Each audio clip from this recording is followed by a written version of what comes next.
Hello, welcome to Tiger Paws. Today we have a little bit of the past and present in our teleproductions program here at Washington High. We have Matt Ferrell. Hello, nice to meet you. Again.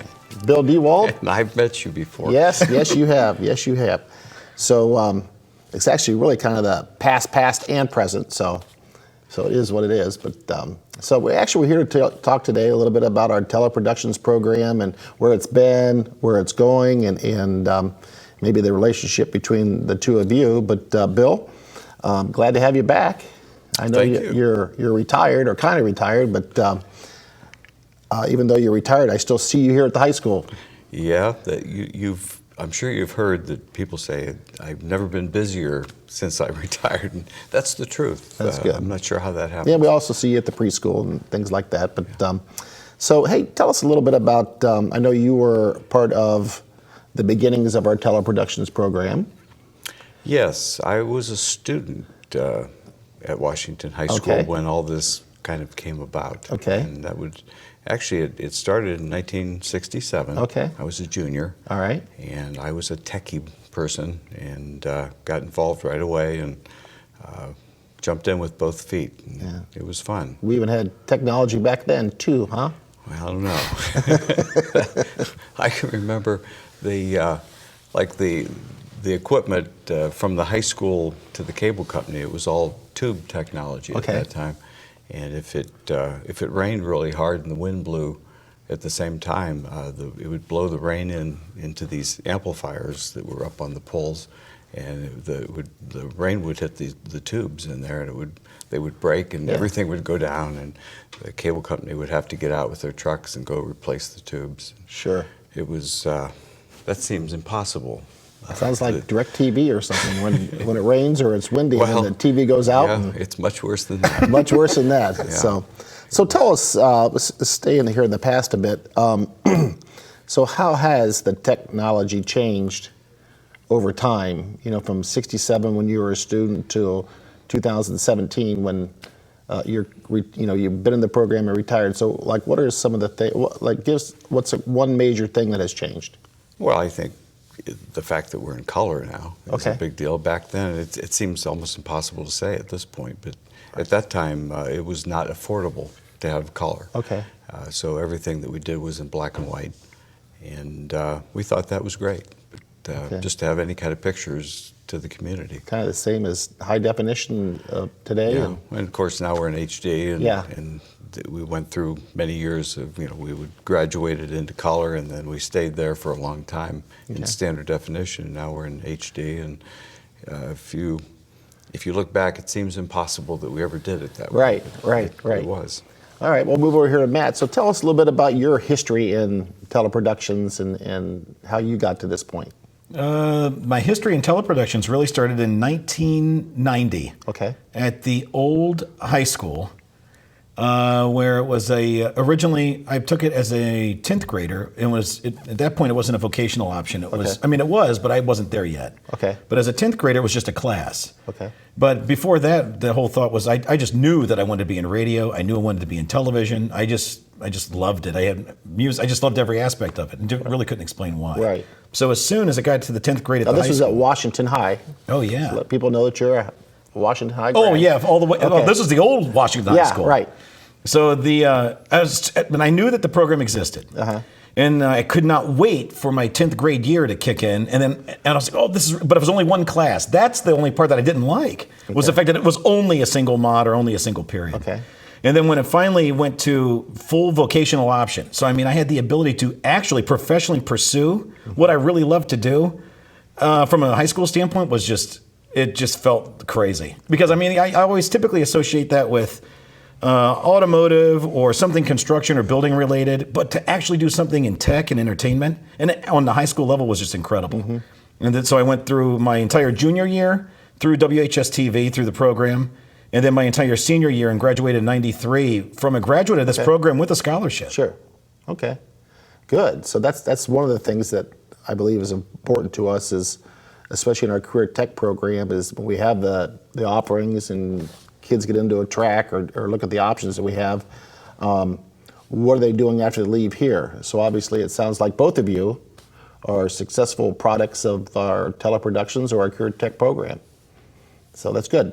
So like, what are some of the initiatives and things what are we doing today that people in Massillon would think are exciting in our telepro? As far as the new things that we're attacking in the WHS-TV program are all the things that are relevant. The key thing with anything in the entertainment business right now is that everyone has it in their head that no one's watching television anymore. Right. And that no one's listening to music anymore. We're actually watching more TV, more film, and more music, or any media than we ever have. But the way that we're consuming that media is completely different and fragmented. So we are not going on Tuesday nights at 8 p.m. or Friday nights at 8 p.m. to watch a first-run episode of Knight Rider, which is how I remember it. Right. But now it's, did you watch the show? Yeah, I watched the show, and you have 10 different people in the room, and all 10 of them watched it in a different way. They may have watched it on cable. Next person watched it on satellite. Next person watched it on their iPad. It's just all over the place. Okay. So the way that our program can actually be relevant, and that's where we're not quite there yet, but we're running as fast as we can to catch up, is that all of our content for that's actually created by our juniors and our seniors in the WHS-TV program are actually being pushed out on all of the major social media channels, which is really nice for our department. But what's really mission critical for the kids is that all of their work is exposed, and whether it's a horror film that they made or a comedy thing or a sketch or a skit or a bit, all of their work needs to not be just shot inside the classroom and stay inside the walls of the classroom. It needs to be pushed out to future employers or any kind of, who knows what opportunities could be out there. Sure. Their work needs to be seen. And social media is really the only channels to pull that off, where we can go everywhere instantly for super cheap or no money. Right. And that's really what we're trying. Next year is going to be huge for us. This year, especially the last 90 days, it's been really, really incredible, really fast. Probably a little too fast, but we're getting there. Sure. So Bill, as he talked about social media and how it affects teleproductions and our career tech program, what are some of your thoughts? I know that, even that has grown exponentially in the last year since you've retired. But so what are your thoughts? You're more of a traditionalist, or what are your thoughts on that? That's a difficult thing to kind of wrap your head around, I think, because I grew up with film, and then I kind of graduated into video, and at that time, to think that there would be a time when you could, just cherry pick programs at will. That we watched Bonanza on Sunday night. Sure. That's the way it was. Meet the Press on Sunday morning. Yeah.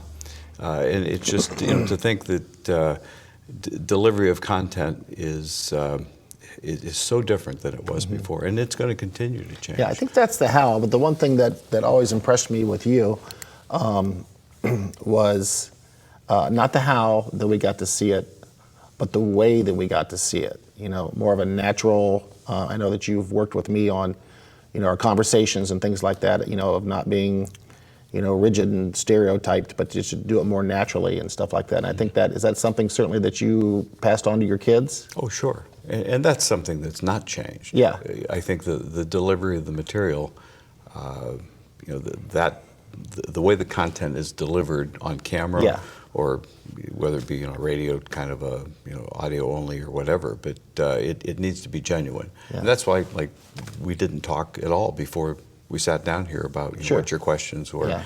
And I think you get a lot more just a real feeling like this should feel like we're talking over the backyard fence kind of a thing, and it makes for good television. It becomes a little bit more natural, and people listen and spontaneous too. So Matt, so the future of the program, obviously, you will be here a while. So where do you see our teleproductions and what we do here? Where do you see that going maybe in the next 10 years? Oh, wow. In the next 10 years, I'm confident that we will be doing things in the next 5 years based on technology that just hasn't been invented yet. So from a technology standpoint, I need to be comfortable with being constantly uncomfortable.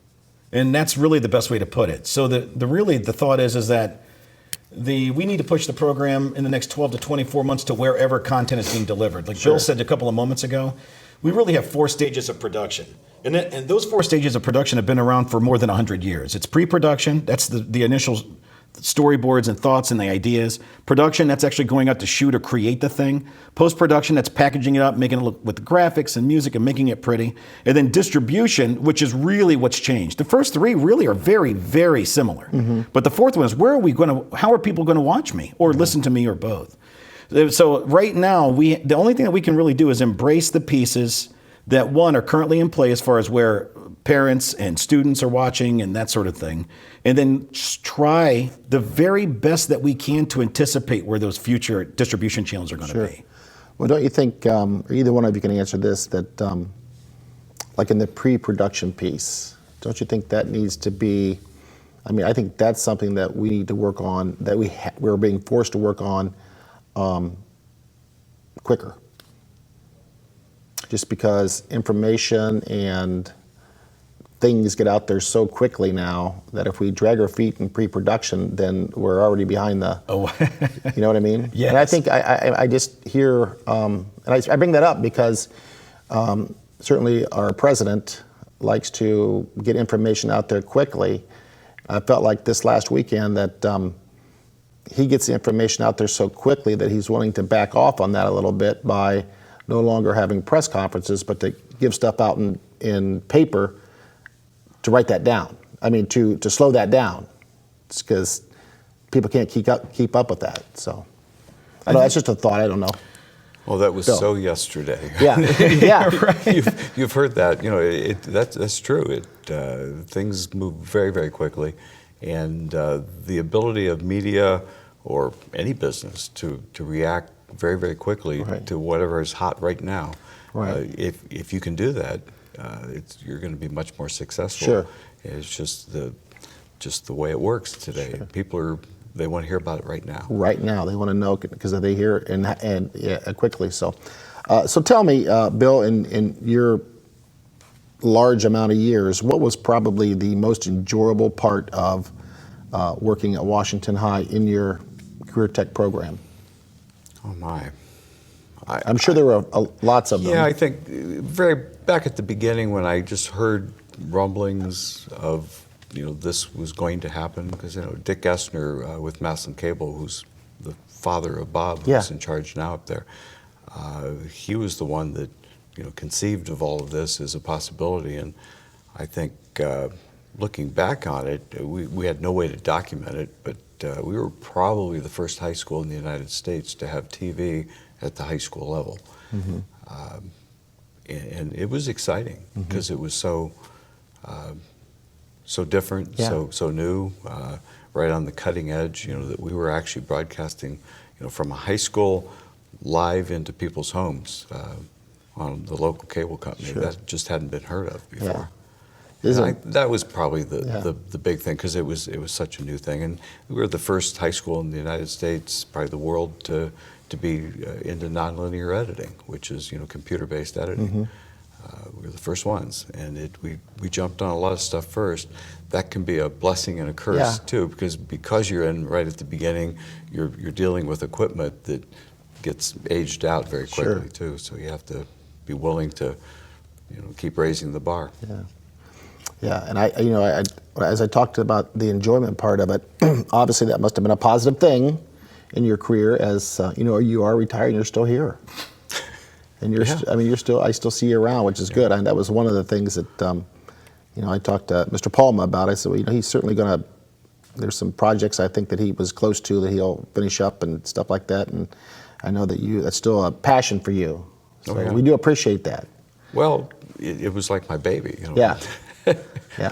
I was here at the very beginning, saw it happen from the very from its birth, as it were, and you just can't let go. Right. Or at least I can. Yeah, good. Well, good. That's good for us. So then, Matt, so tell us, you've been on the job here for a while. So, like, what seems to be, or what do you feel like is the most? I know you enjoy everything. I mean, you are amped from the time you come and the time you go home. But but you and I have ideas about some of our shows. But which is good. But like, what part do you enjoy the most about working in this career tech program? I think the part that I enjoy the most at this point is I like seeing the spark I think the spark in the kids doesn't necessarily come immediately, but I love to see that spark. I like to see a room light up in their head. Okay. So once they, like those aha moments, Sure. and rarely is it a big aha moment, but it is a bunch of little ones. Uh-huh. And you see it, and you see different kids pick up different things at different times, and then, oh, I get it now. Oh, I get how this, and then they will I love the part where they don't understand it, and then Dave and I, or Mr. Sheets and I, will actually explain some aspect of it, and then they get it, and then they push us out of the way to do the work, and those rewards are the coolest. Right. I love that. So you're both here, and I know that on the other end of the camera is Dave Sheets. That's right. So hey, so why we have the opportunity, we're on camera, and certainly, Matt, you'll have a chance of editing this, but Actually, live to tape. There is no edits. all right. So so Bill, tell us a little bit what it's like to work with Dave Sheets. Is he still here? I don't know. Typically. I haven't seen him around. No, I jest. Dave is he's a great guy. We were a good marriage, to use that term, for many years because his talents and his organizational skills are unbelievable. Right. I'm so jealous of his ability to just be able to schedule a day and know, like, today's the day we have to do, Mr. Goodright's coming today. Oh, I'd forgotten. And he never forgets. He's a great guy, and Good. he's a good teacher, and just has the ability to keep the paperwork all locked down. Right. And he was really good. He did some things that I did very poorly. Good. But then we complemented each other. Sure. I was the techie guy, and he was the organizational, true teacher kind of a thing. Sure. And we just bounced off of each other very, very well. A lot of times the kids would think we were mad at each other, but we just... Oh, yeah. We would never... That's how you get things done, though. That's right. It's that angst that you create to move forward. How about you, Matt? So what's it like to work with Dave Sheets? Oh, actually, the truth is I've been working with Bill and Dave since... as a student since 1990, but I mean, I owned a mobile DJ business the last 3 years in high school. Yeah. And it was pretty successful, and I did a lot of gigs. And quite frankly, I mean, I just knew music. I wanted to be the talent, but my technical skills were really light. So what was really cool is that on Dave's side, I really had the opportunity to work with him and Chuck Richards with the Three Amigos DJ service. Yeah. So as my DJ, I only DJ'd club dances and kid dances. That's all I wanted. I wanted a mobile club DJ experience, and I hated weddings. I hated DJing weddings. And I didn't want to have I didn't want the responsibility. And then it got to the point where Chuck and Dave were like, "Hey, Matt, can you DJ some DJ gigs? But you got to DJ it under our DJ name." Yeah. Oh, that's fine with me because I don't want that wedding work. I want kid work. Yeah. So what was really cool is that that's where I learned a lot of like little entrepreneurial business lessons as it relates to the business. Sure. From Dave, as far as working with him professionally now, it feels like it was like a story that stopped and then we picked back up with both Bill and Dave. Sure.